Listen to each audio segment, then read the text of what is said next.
Hello everybody, good morning, good evening, good afternoon. I hope सबको अपनी CA foundation की तैयारी बहुत ज़ोर शोर से कर रहे हैं। ठीक है, मैं आ गया हूँ आपके लिए all important adjustment of final accounts को एक वीडियो में कंपाइल करके। इस वीडियो में क्या मिलेगा मैं आपको सिंपल भाषा में बता देता हूँ।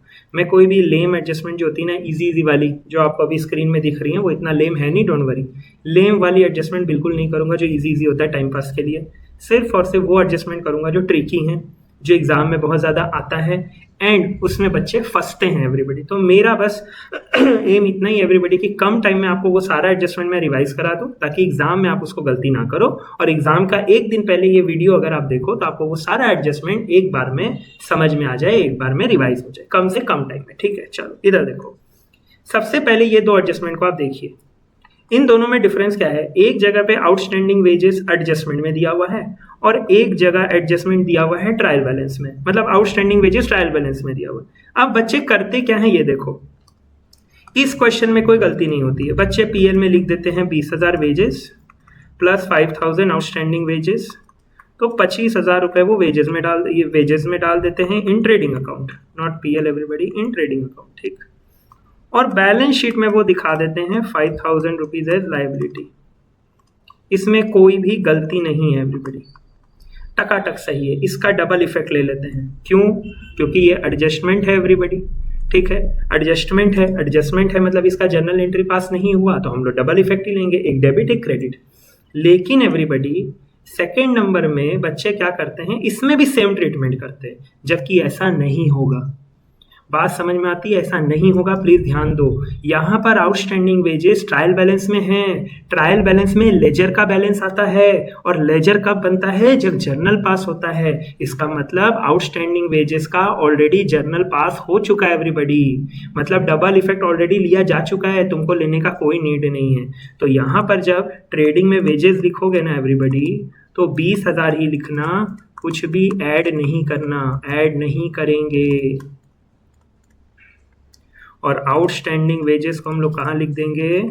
बैलेंस शीट में एज लायबिलिटी। मतलब सर आप ये कहना चाहते हैं ये 5,000 ऑलरेडी उस 20 में मिला हुआ है? एग्जैक्टली उसकी जर्नल एंट्री पास हुई होगी, wages account debit 20,000 to bank 15,000 to outstanding wages 5,000, तो ऑलरेडी ये 5,000 उस वेजेस में एडेड है। क्यों? क्योंकि वो ट्रायल बैलेंस में है। बात समझ में आती है? क्योंकि वो ट्रायल बैलेंस में। इसमें बहुत सारे बच्चे गलती करते हैं, बहुत बेसिक सी एडजस्टमेंट, इसीलिए मैंने ये करा दिया। ठीक है, चलो सेकंड देखो, very very important, very very important. मतलब ये एडजस्टमेंट मैं एग्जामिनर होता तो 100% देता, और ये आपके इंस्टीट्यूट के बुक में भी है। क्या लिखा हुआ है? बैंक ओवरड्राफ्ट 64,000 दे देगा आपको ट्रायल बैलेंस में, और बोलेगा ये हाइपोथिकेट है। हाइपोथिकेट का मतलब है ये बैंक ओवरड्राफ्ट जो मुझे मिला है या बैंक लोन मिला है सपोज करो, उसके बदले गिरवी मुझे स्टॉक दिया गया है। अब आप कौन सा स्टॉक गिरवी में देते हैं एवरीबॉडी? क्लोजिंग स्टॉक गिरवी में देते हैं।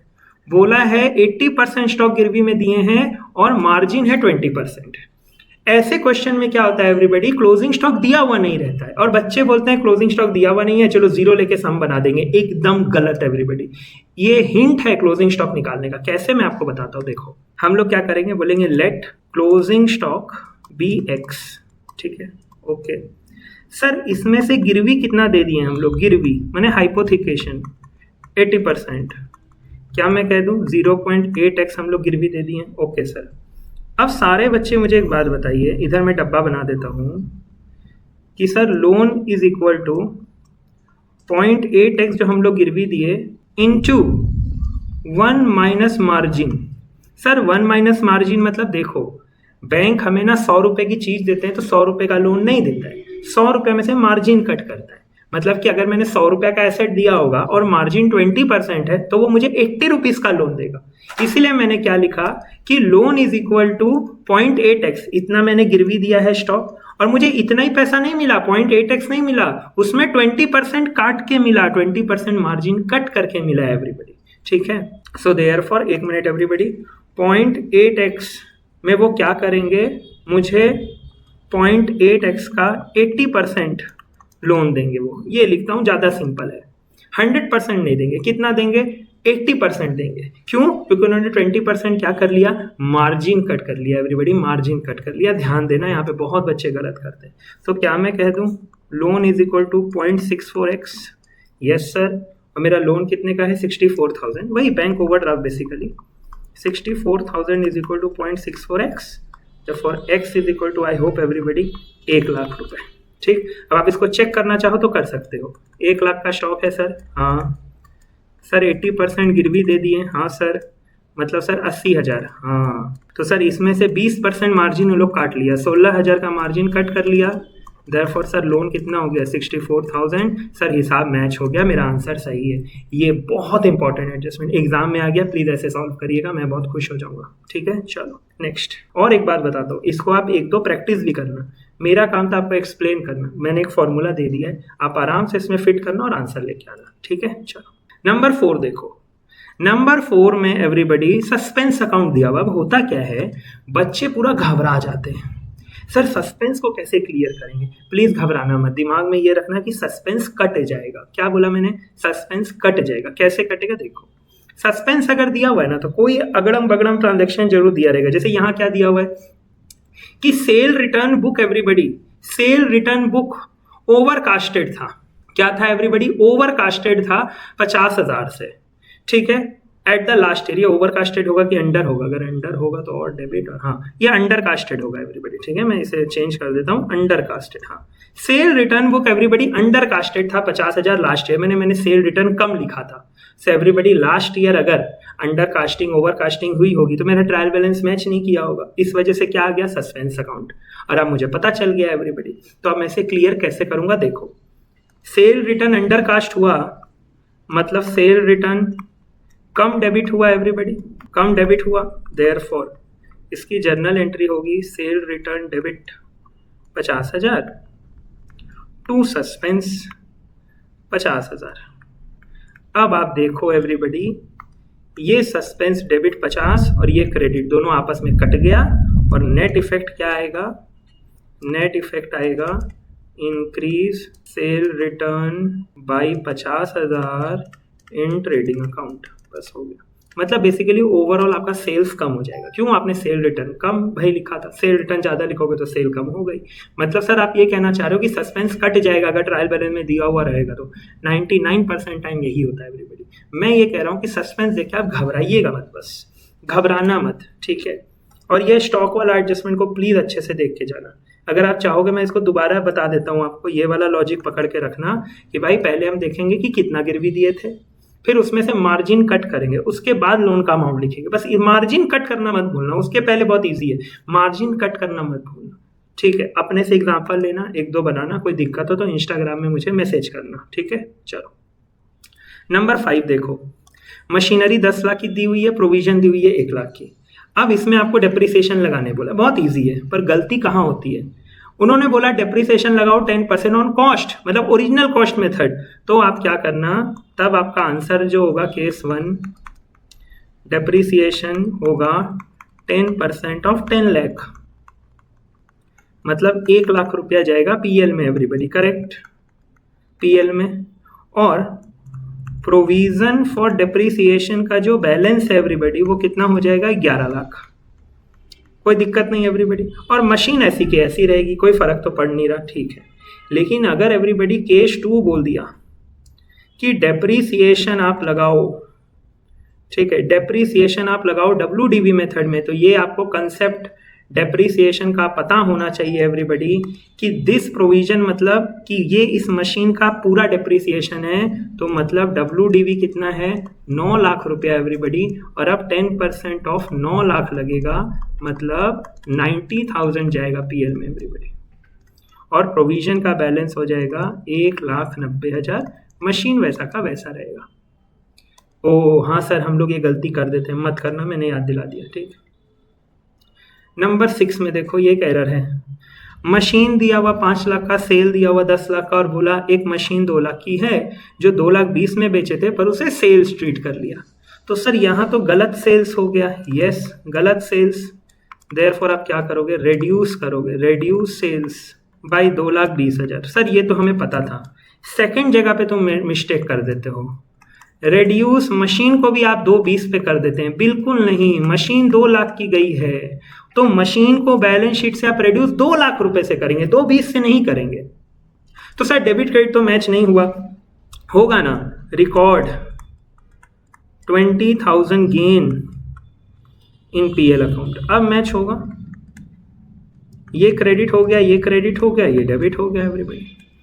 सेल्स कम की हो तो sales account debit to machinery account to gain on sale of machinery. बच्चे क्या करते हैं, मशीन में 2 20 माइनस कर देते, तो उससे क्या होगा, डेप्रीसिएशन अगर दिया रहेगा इस क्वेश्चन में तो डेप्रीसिएशन भी गलत हो जाएगा। सो प्लीज छोटी छोटी चीजों पे ध्यान रखना, यही सब पे क्वेश्चन आता है। ठीक है, चलो okay. Sir provision for doubtful debt, देखो मैंने क्या लिखा है, डिटेल्ड वीडियो। अब देखो कोई बच्चा बोलेगा सर इसे 2 मिनट में बता दीजिए, नहीं होगा। मैं इसके लिए सेपरेट 4-5 केसेस हैं एवरीबडी, ठीक है, और उसमें बहुत कंफ्यूजन भी होता है। तो मैं क्या करूंगा, इसके लिए सेपरेट 10 मिनट का एक वीडियो बना दूंगा। अगर आपको चाहिए तो प्लीज जो भी बच्चा वीडियो कर रहा है, चाहे एक बच्चा इसको देखे, 20 बच्चा देखे, 50 बच्चा देखे, देखो मुझे पता नहीं है, अगर एक बच्चे का भी इस वीडियो से हेल्प हो गया ना भाई, तो मुझे लगेगा हाँ मैंने अपना काम कर दिया। सो अगर आप सिंसियरली चाहते हैं कि इस टॉपिक में तुम्हें दिक्कत है, प्लीज कमेंट करना कि sir please make video on this topic. मैं पक्का आपको वीडियो बनाऊंगा, पक्का। एक कमेंट अगर आ गया ना तो भी बनाऊंगा, ठीक है। चलो, पर ये बहुत इंपॉर्टेंट है, करके जाना। मैं बनाऊंगा video, don't worry. Number 7 last ही है, डेटर 2 लाख, क्रेडिटर 1 लाख। ठीक, बोला है रमेश दोनों में इंक्लूडेड था, माने रमेश से एक पैसा 10,000 का हमको लेना भी है और एक पैसा 10,000 देना भी है। तो सर एक काम करिए, दोनों में से कट कर दीजिए। Yes everybody. तो डेटर्स कितना बन जाएगा, 190, और क्रेडिटर्स कितना बन जाएगा एवरीबडी, 90,000। सर ये तो बहुत इजी था, हम भी जानते हैं। बेटा इसमें क्या होता है ना, इस क्वेश्चन में ऐड करके वो क्या दे देते हैं कि प्रोविजन बनाओ डेटर पे 5%। अब होता क्या है, बच्चे 5% बनाते हैं 2 लाख के ऊपर, वो ये रमेश वाला जो माइनस हो गया है 10,000 रुपया, वो कंसिडर करना भूल जाते हैं। मैंने इसलिए ये एडजस्टमेंट इसमें दिया है कि आपको क्या करना है, 2 लाख में से 10 जो माइनस किया आपने, बचा 1,90,000, उस 1,90,000 पे 5% बनाना है। बच्चे क्या करते हैं, मतलब आता सबको है पर माइंड से निकल जाता है, बड़ी माइंड से निकल जाता है। सर फाइनल अकाउंट में तो और बहुत एडजस्टमेंट है, आप सिर्फ 6-7 लेके आए तो क्या, prepaid expense, loss by fire, sales promotion, depreciation, देखो बहुत एडजस्टमेंट है, मैं भी मानता हूँ। पर मुझे एक बात बताओ, वो सारे एडजस्टमेंट आपको आते नहीं है क्या? वो तो बेसिक है ना, वो तो आपको आने ही चाहिए, वो तो आप प्रैक्टिस करके खुद ही कर लोगे। उसमें प्रॉब्लम ये नहीं है कि आपको आता नहीं है, इट जस्ट 1-2 बार प्रैक्टिस चाहिए। पर ये सब में क्या होता है, आते हुए भी गलती होता है। इसीलिए मैं सिर्फ वो एडजस्टमेंट का रिवीजन वीडियो है ये, जो एग्जाम में सबसे ज्यादा आता है, और सेकेंड की बच्चे इसमें मिस्टेक करते हैं, मतलब आता है फिर भी मिस्टेक करते हैं। ये वो एडजस्टमेंट्स का वीडियो है एवरीबॉडी, वो एडजस्टमेंट का वीडियो। इसको एग्जाम से पहले बिल्कुल स्किप मत करना प्लीज, ठीक है। चलो, अब मिस्टेक्स जो बच्चे करते हैं इसको करते हुए, इस चैप्टर को करते हुए, ओवर प्रैक्टिस ऑफ इजी सम, मतलब क्या करेंगे, एकदम हलवा हलवा सम ओवर प्रैक्टिस कर लेंगे, बोलेंगे हमें तो चैप्टर आ गया। गलत, आप बस दिखावा कर रहे हैं पढ़ाई का, पढ़ाई नहीं कर रहे। नॉट डूइंग इंपॉर्टेंट एडजस्टमेंट, आप इंपॉर्टेंट एडजस्टमेंट करते ही नहीं, खाली इजी इजी कर लेते हो। ठीक, last, not taking double effect, मतलब आप क्या हुआ ना, आप ट्रेडिंग अलग बना रहे हैं, पीएल अलग बना रहे हैं, बैलेंस शीट अलग बना रहे हैं, एक बार प्लस कर दिए, दूसरा इफेक्ट लेना भूल गए, कभी भी नहीं। चाहे जो हो जाए, चाहे जो हो जाए, पहले क्या किया करो, जिसमें एडजस्टमेंट है उसमें स्टार लगा दिया करो, हो गया। तो जिसमें एडजस्टमेंट नहीं है उसको हर जगह पे फिट कर दो, खत्म। अब जिसमें स्टार है एवरीबॉडी, 1,000 यहाँ प्लस किया तो 1,000 यहाँ माइनस किया, 2,000 यहाँ प्लस किया तो 2,000 यहाँ प्लस किया। मेक श्योर कि मैं एग्जैक्टली उस अमाउंट का डबल इफेक्ट ले रहा हूँ कि नहीं ले रहा हूँ। थोड़ा टाइम ज़्यादा लगता है, 2-4 मिनट, लेकिन एक बार में बैलेंस शीट मैच भी होता है इससे। दोबारा चेक करके गलती निकालने से अच्छा है 2 मिनट एक्स्ट्रा लगा दो, लेकिन बैलेंस शीट मैच कराओ, ठीक। और last mistake, not practicing variety of sums. ज़्यादा सम्स फाइनल अकाउंट्स में नहीं बनाने, 5-7 की रेटिंग प्रैक्टिस रहेगी, आप आराम से एग्जाम हॉल में बना देंगे, क्योंकि आप 11-12 से बनाते हुए आए हैं इसे, ऐसी कोई नई बात नहीं है। हाँ, जो साइंस बैकग्राउंड के स्टूडेंट है या आर्ट्स वाले, बेटा आप 10 सम बना लीजिएगा, ठीक, पर पढ़ाई आपने की है ये मैं अज्यूम कर रहा हूँ। नॉट प्रैक्टिसिंग वैरायटी मतलब अलग अलग वैरायटी के सम नहीं बनाए, अलग अलग एडजस्टमेंट नहीं देखे everybody. Please everybody, please I request, देखो सिंगल शॉट में एग्जाम निकालना है, यही एम होना चाहिए, ठीक है। होगा बाकी लोग के लिए सीए होता होगा मल्टीपल इफेक्ट के लिए, जो बच्चा ये ठान लेगा ना कि एक अटेम्प्ट में ही करके दम लेंगे, उसका एक अटेम्प्ट में हो भी जाता है everybody. Therefore please be aggressive, and कोई भी डाउट हो प्लीज कमेंट में छोड़ दीजिए या इंस्टाग्राम में आके मुझे मैसेज कर दीजिए, मैं पक्का रिप्लाई करूँगा।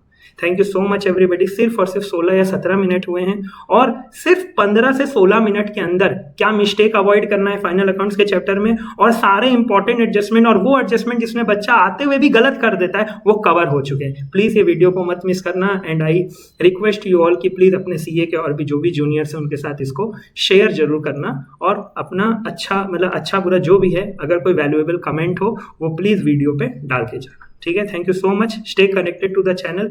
कम टाइम के अंदर ऐसे बहुत सारे रिवीजन वीडियोस अब डेली आएंगे, आई प्रॉमिस डेली आएंगे। थैंक यू सो मच, बहुत अच्छे से तैयारी करिए। All the very very best everybody. Thank you.